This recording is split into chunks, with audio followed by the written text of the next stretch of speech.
A guy brake-checked me on purpose and faked Whiplash with his witness backing him up.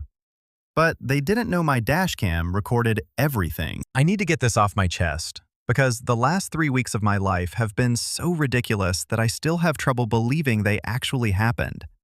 My name is Cole. I'm 31 years old, and I work as a project estimator for a commercial roofing company based out of Columbus, Ohio. That sounds more complicated than it is. Basically, I drive around to job sites, climb onto roofs, measure damage, take photos, figure out material costs, and put together bids. It is not glamorous work, but it pays decently, and I am good at it. I've been with the company for about 4 years, and I handle most of the Central Ohio territory by myself, which means I spend a lot of my life in my car. My boss, Ray, is a solid guy. He does not micromanage me. As long as the numbers come in and the jobs get handled, he lets me run my territory the way I want. The rest of the crew is fine too.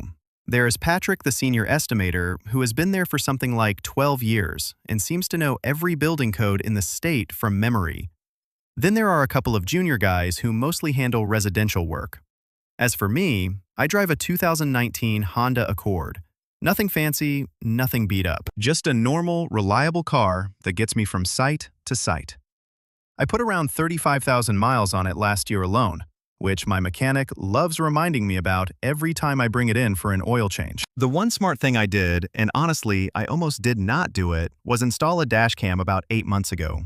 My buddy Garrett had been annoying me about it forever. I mean, forever. He would send me YouTube compilations of crashes and insurance scams at least twice a week. Random videos at 10 o'clock on a weeknight with captions like, "Bro, you drive 35,000 miles a year and you do not have one of these?" I ignored him for months. I thought it was overkill. I thought I was a good enough driver that I would never need it. I almost did not buy one at all. I had it sitting in my online cart for 2 weeks before I finally hit purchase one night because I was bored. I spent about $85 on a basic front-facing camera from the internet. Nothing crazy. It records in a loop and saves everything to a micro SD card. Garrett came over one Saturday and helped me wire it into the area around my rearview mirror so it would turn on automatically with the car. It took us about an hour and a half, and most of that time was spent arguing about where to route the cable. He wanted it hidden behind the headliner. I just wanted the job finished. After that, I barely thought about it. It was just a little black box stuck to my windshield, and most days I honestly forgot it was even there. I never checked the footage. I never reviewed a single clip. It was just sitting there, running. Anyway, it was a Tuesday in mid-March. I had been out in Westerville doing a roof estimate for a strip mall that had been hit by a storm the previous weekend.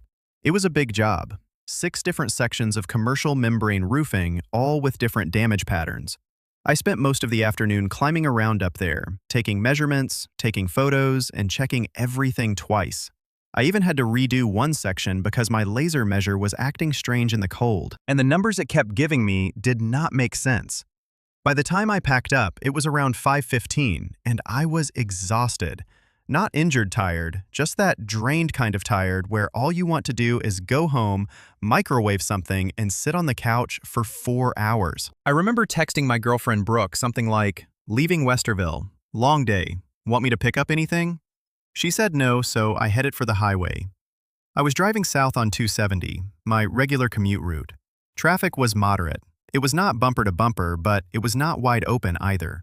Everybody was moving around 50 to 55 in a 65 zone, because the lanes were clumped up with the after-work rush.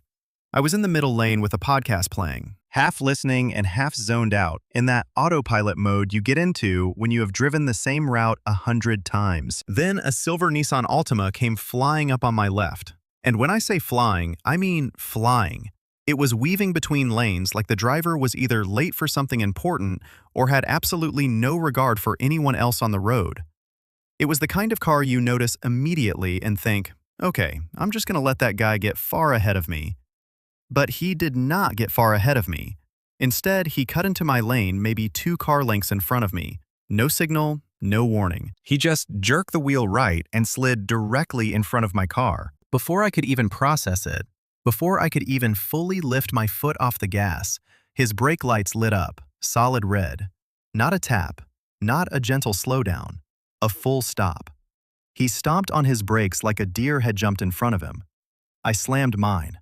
My tires screeched and I felt the ABS kick in, that grinding pulse through the brake pedal. But there was not enough room. There was never going to be enough room. He had made sure of that. I hit the back of his car going maybe 15 or 20 miles an hour. My airbag did not go off, which I took as a decent sign, but my seatbelt locked up and dug hard into my shoulder and chest. The front of my Accord was pushed in, the hood buckled, the bumper cracked, and coolant started leaking.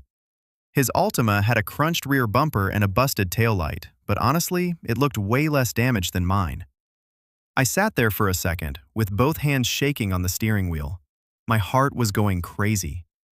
It was that adrenaline dump where everything feels sharp and slow at the same time. The podcast was still playing. Some guy was talking about the Roman Empire or something, and I remember reaching over and turning it off because the normal sound of it felt wrong. My car had just been wrecked, and this guy was still talking about aqueducts like nothing had happened. I put my hazards on and pulled over to the right shoulder as much as I could. Cars swerved around us. A couple of people honked, which felt great.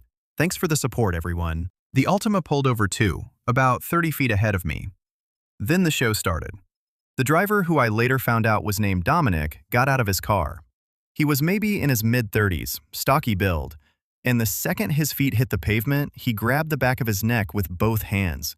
I mean, immediately. He was already in character before I had even stepped out. He winced, tilted his head to one side, and sucked air through his teeth. He walked with this exaggerated stiffness, like his spine was made of glass. I got out and walked toward him. I was shaken up, genuinely shaken. My hands were still trembling. I said something like, "Hey man, are you okay? I am sorry." You stopped really fast. I was trying to be decent about it. At that moment, I still figured it was just a normal accident and I had hit him from behind. So I assumed I was probably going to be blamed for it. That is usually how these things go. He looked at me and I will never forget the expression on his face because it was so rehearsed. He said, "Bro, my neck is messed up. I cannot even turn my head. You were going way too fast." I told him I was not going too fast. I told him he had cut in front of me. He just kept shaking his head, which was interesting for a guy who supposedly could not move his neck. Then he pulled out his phone and called 911, right there on the shoulder. He told the operator he had been rear-ended by a reckless driver going at least 70, and that he had severe neck and back pain and needed an ambulance. 70. I had been doing maybe 52 in a clump of traffic. But okay, sure, Dominic. I called 911 myself right after he did. I stayed calm, gave them the mile marker, described both vehicles, and said nobody appeared to have serious injuries. The operator asked if I needed medical attention. I said no. My neck was a little stiff from the seatbelt catching me, but nothing felt like an actual injury. So we stood there on the shoulder, waiting for the police and ambulance, and I watched Dominic put on an absolute clinic. He paced slowly, stopped to grab his neck every few steps, leaned against his car with his eyes closed like he was about to pass out, then sat on the guardrail and put his head in his hands. I almost felt bad for him. Almost. Then the witness showed up. A guy walked up from behind us on foot and said, "Hey, I saw the whole thing. I was right behind you guys." He introduced himself as Vince. He looked like he was in his late 20s, thin, wearing a gray hoodie and jeans. He said he had seen me flying up on Dominic's bumper and that I definitely caused the accident. I stood there thinking, wait, I did not see anyone right behind us. The lane behind me had been pretty clear. Where did this guy come from? But I did not say anything. I was still in shock mode.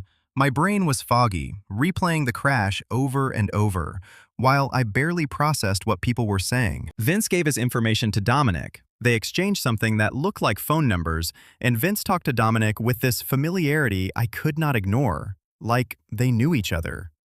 At one point, he put his hand on Dominic's shoulder and said, "Do not worry, I saw everything. I will back you up." That phrase stuck with me.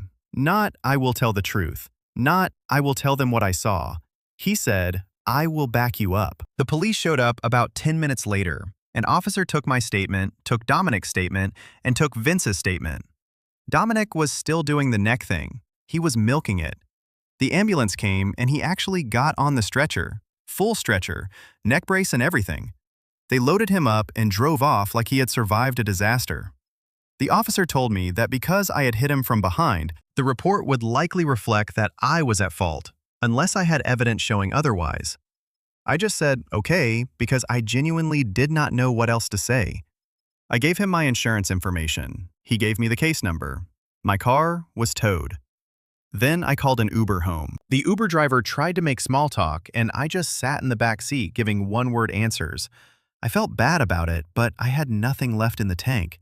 I tipped him well, though, because none of that was his fault. Brooke was home when I got there. She could tell something was wrong immediately. I told her what happened, just the basic version at first. The collision, the other driver claiming whiplash, the witness saying it was my fault. She asked if I was hurt, and I told her I was fine. She made me put ice on my shoulder where the seatbelt had dug in, and I sat there holding a bag of frozen corn against my collarbone, feeling like an idiot. That night, I sat on my couch eating cold leftover pasta and staring at the wall. I kept running the whole thing through my head.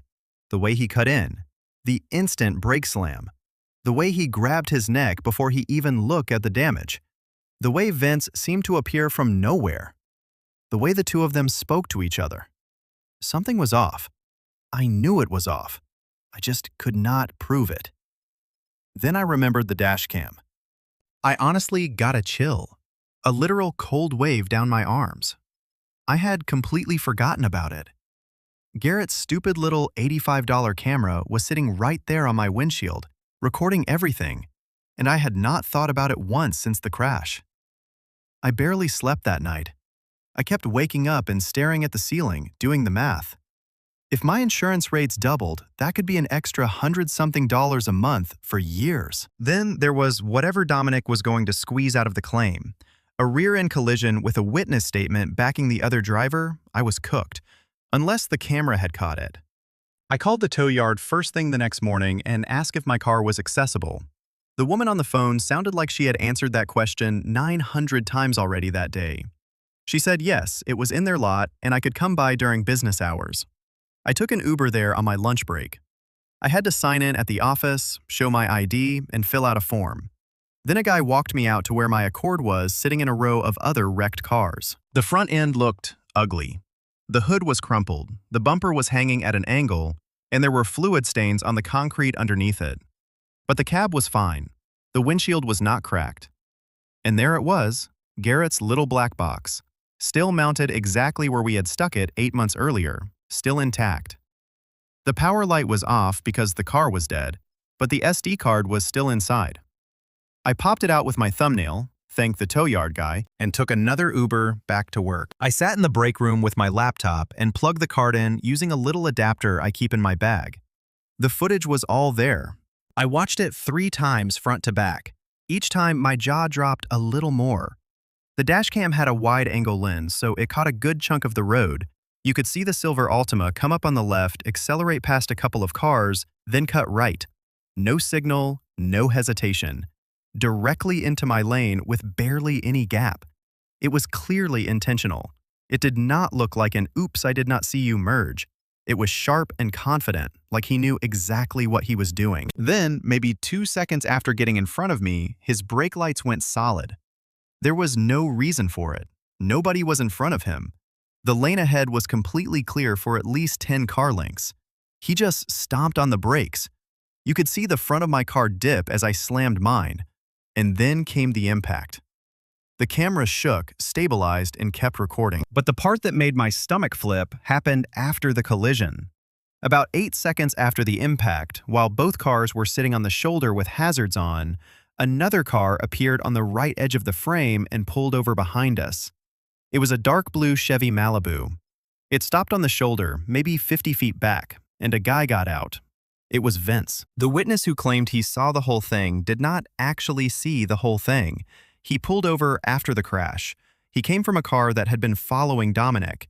I went back and looked at the earlier footage, and sure enough, about 2 minutes before the lane change, I could spot the blue Malibu hanging back in the right lane trailing the Altima.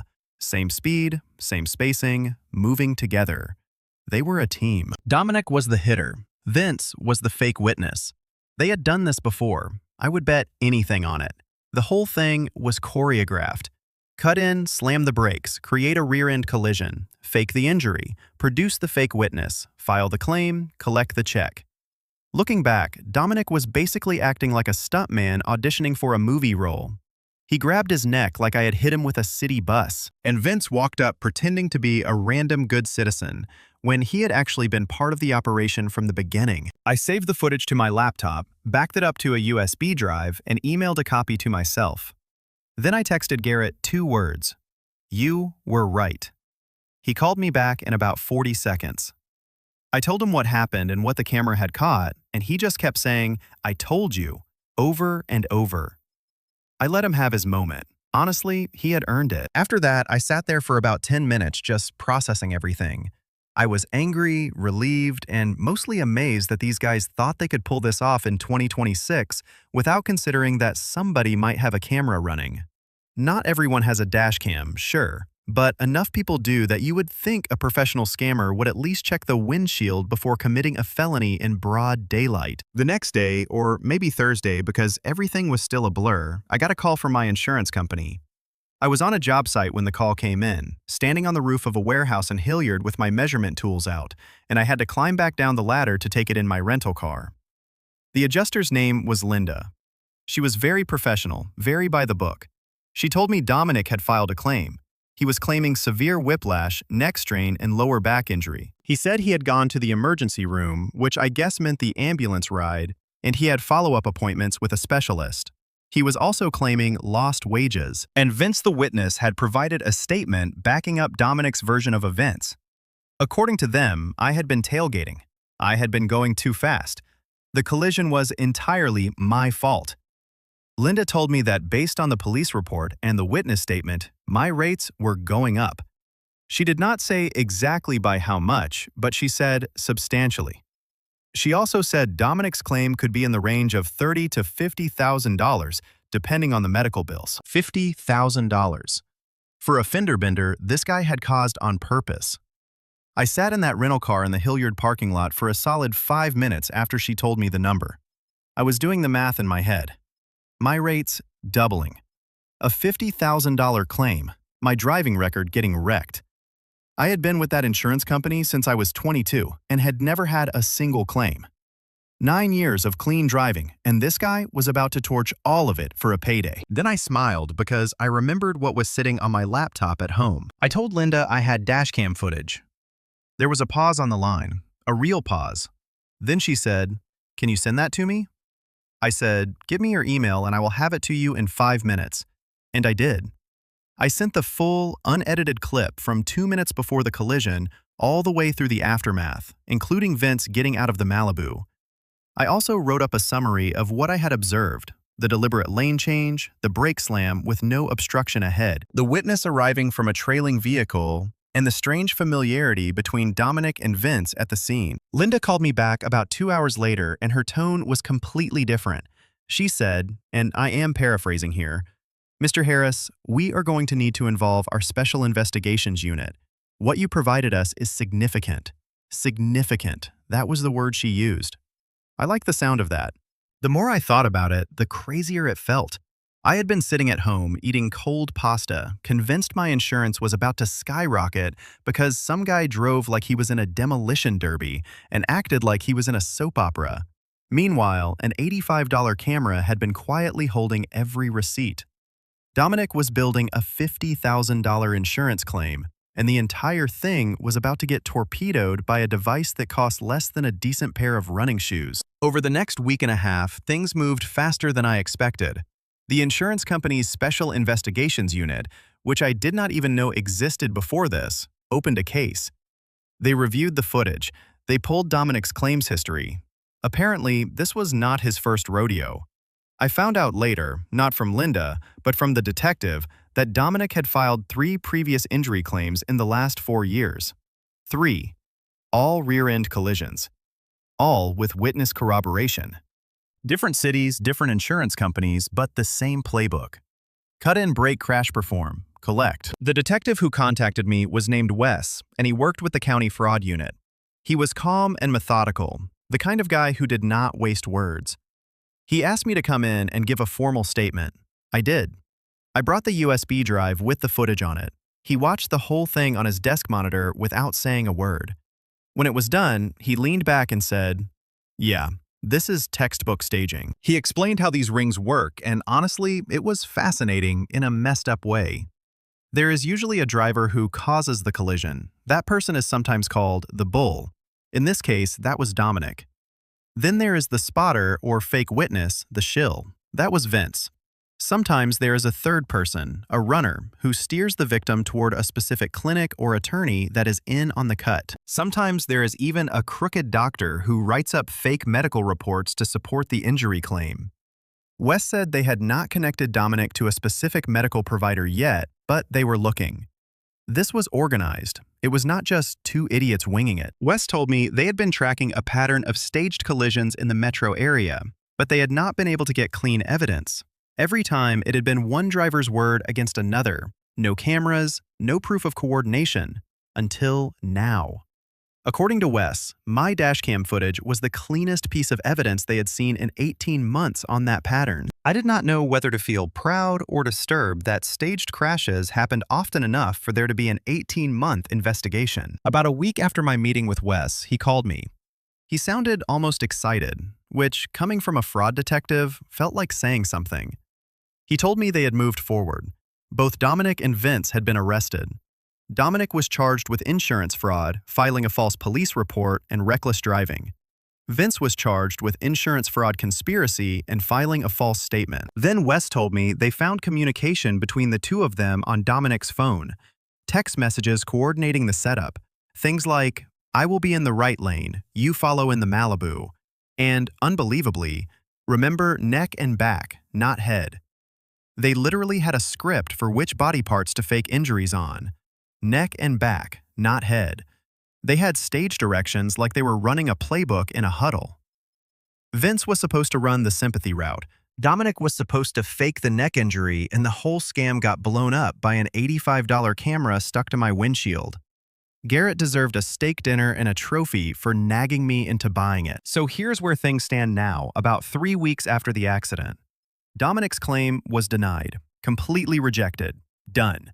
His insurance company also dropped him, which means he cannot legally drive until he finds another carrier willing to cover a guy with active fraud charges. Good luck with that. Linda called me personally to tell me the news. My rates were being restored to where they were before the incident, and the accident would be removed from my record entirely. 9 years of clean driving history restored. She was actually really nice about it. She said that in 15 years of adjusting claims, she had never seen dashcam footage that proved staging that clearly. She also said their fraud team wanted to send me a letter of thanks, which felt weird, but honestly, kind of cool. My car was a different story. The Accord was technically drivable after the tow yard did some basic work. They hammered out the hood enough that it would close, zip-tied the bumper, and topped off the coolant. But the frame was tweaked. The body shop estimate came back at about $4,800. My insurance covered it minus my deductible, and Linda said they would be pursuing subrogation against Dominic for the full amount plus my deductible, so I should eventually get that back. Garrett will not stop gloating about the dashcam. Every time I see him, he says, "Told you so," with the biggest grin you have ever seen. I told him he was right and that I owe him one. He said I owe him more than one. He is probably right. I did some looking into the legal side of things after the arrests, because I am the kind of person who goes down rabbit holes when something like this happens. In Ohio, insurance fraud is a felony. It can be a 5th-degree felony for amounts under $7,500, but it scales up based on the value of the claim. Given that Dominic filed for $50,000, and given that his 3 prior claims are now being reinvestigated, he could be looking at 3rd-degree felony territory. That can mean up to 36 months per count. With multiple counts stacking up from the older claims, he is in deep. Way deeper than a neck brace can get him out of. Vince is looking at similar trouble because of the conspiracy angle, and their text messages basically gift-wrap the prosecution's case. If you are going to commit coordinated fraud, maybe do not leave a detailed paper trail on the phone you hand to police at the scene. Just a thought. The part that still gets me is how close it came to working. If I did not have that dash cam, if Garrett had not nagged me into buying it, I would be sitting here with a wrecked driving record, a jacked-up insurance rate, a $50,000 claim against me, and absolutely no way to prove the crash was staged. Dominic would have gotten his check. Vince would have walked away clean. Then they probably would have done it again to somebody else the next month. That is the part that actually makes me angry. Not just that they tried it on me, but that they have probably done it to other people who did not have cameras. Regular people driving home from work, trying to do the right thing, getting stuck with higher premiums for years because of a scam they could not prove. Some single mom, some retired guy on a fixed income, somebody who could not absorb a rate hike, all because Dominic needed a payday. That keeps me up sometimes, if I'm being honest. I installed a rear-facing dash cam last week too. Garrett picked it out. This one was $120, and he called it an investment in justice, which is probably the corniest thing he has ever said, but I let him have it. One more thing, I never did find out exactly what happened with the blue Malibu. Wes said it was registered to Vince's girlfriend, and she claimed she had no idea what they were using it for. Whether that is true or not, I have no clue. That part is still hanging out there somewhere. Somebody knows more than they are saying. Brooke says I talk about it too much. She is probably right.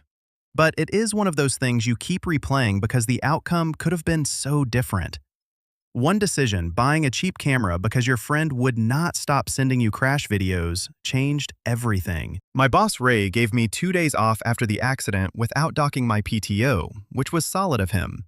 When I told him the full story, the scam, the dash cam, the arrests, everything, he just sat there shaking his head. Then he said, "Cole, I have been on the road 30 years, and I have never had anything that interesting happen." After that, he went and told the whole office. Now everyone calls me Detective Cole, which I kind of hate, but also kind of do not. Patrick, the senior estimator, told me I should put fraud investigator on my business card. I told him to focus on his own job. Anyway, if you drive for a living, or even if you only drive to work and back, get a dash cam. I am not trying to sound like a commercial, but seriously, $85 saved me from a $50,000 fraud claim, a destroyed insurance record, and months or years of stress. That is the best return on investment I will ever make. So yes, that is my story. Dominic and his buddy thought they had found an easy mark. They staged the crash, performed the injury, produced the fake witness, and expected the whole thing to play out exactly the way it had before. What they did not know was that the easy mark had a camera.